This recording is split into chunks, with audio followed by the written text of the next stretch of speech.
All right, today we're going to dig into a really important guide for any modern leader.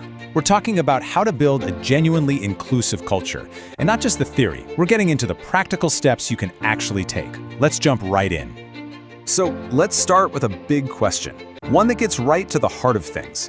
In a world that's all about data and metrics and strategy, what's the one blind spot that can quietly, and I mean quietly, derail even the best plans? And there it is. Unconscious bias. It's kind of like this invisible current that can shape our entire professional world, a lot of times without us even having a clue it's happening. Okay, so let's break down why this is such a huge deal. We're going to start by looking at the danger this hidden bias poses to two of the most valuable things any company has: its diversity and its core sense of fairness. You know, what I really like about this quote is the framing. It's not just about, avoiding a mistake. It's about being a smart leader. Recognizing this challenge is actually a sign of really effective, really intelligent leadership. So if we're going to tackle bias, we have to understand how it works first, right? So let's get into our next section and really get under the hood to see the mechanics of how these hidden preferences actually end up shaping our decisions. Here's a great definition for it. Think about it like this. Your brain is this incredibly efficient machine, and it's always creating shortcuts to handle just a constant flood of information. But what happens when those shortcuts are built on, well, faulty data? That's when our decisions get automatically tilted, often in ways we don't even see. And this lays out that three-step process perfectly. See, our brains are wired to find patterns to make sense of everything. Then, based on those patterns, it creates these little mental shortcuts. And over time, with enough repetition, those shortcuts just become automatic assumptions. They operate way below our conscious thought. So what does this actually look like in the real world? Well, this comparison just nails it. On one side, you've got decisions tangled up in these hidden assumptions, and they totally undermine fairness. But on the other side, you've got decisions that are based on objective facts and pure merit. And that difference, that's often what separates a team that's just struggling from one that's absolutely crushing it.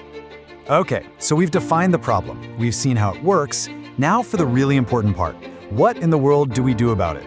Well, this brings us to the playbook, the real, actionable, step-by-step methods any leader can use to start fighting back against bias. And here it is, the whole playbook broken down into 4 key moves. The first one, and honestly it might be the hardest, is just to recognize the bias. Acknowledge it exists in everyone, including yourself.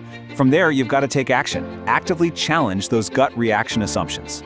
Third, and this is huge, you have to intentionally seek diverse viewpoints. Literally go look for the perspectives that you don't already have. And finally, you make fairness part of the system by standardizing your evaluation, creating processes for things like hiring and promotions that depend on clear criteria, not just a good feeling. And here's the thing. Following these steps isn't just about playing defense to avoid mistakes. No, it's a proactive strategy. It's about building something really powerful, a truly inclusive culture. That is the ultimate goal here. You know, committing to this work doesn't just tweak a few processes. It actually delivers 2 distinct, seriously game-changing outcomes that create ripples through your team and your whole organization. Let's take a look at what they are. So here it is, the big payoff. First, you create a culture where people feel like they actually belong, which frees them up to bring their absolute best ideas forward. And second, you just get smarter solutions. I mean, when you integrate all these different viewpoints, it's like opening up a bunch of new paths to solve a tricky problem. You radically increase your chances of finding the very best one. So what does all of that add up to? It's pretty simple, really.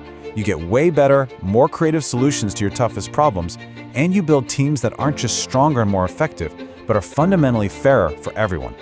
So let's leave you with this final thought. The single greatest idea your team has right now, that one breakthrough that could change everything, it might just be trapped, unspoken, in the mind of someone's perspective is being overlooked. The real question isn't whether that idea exists, it's whether you, as a leader, are ready to do the work to finally unlock it.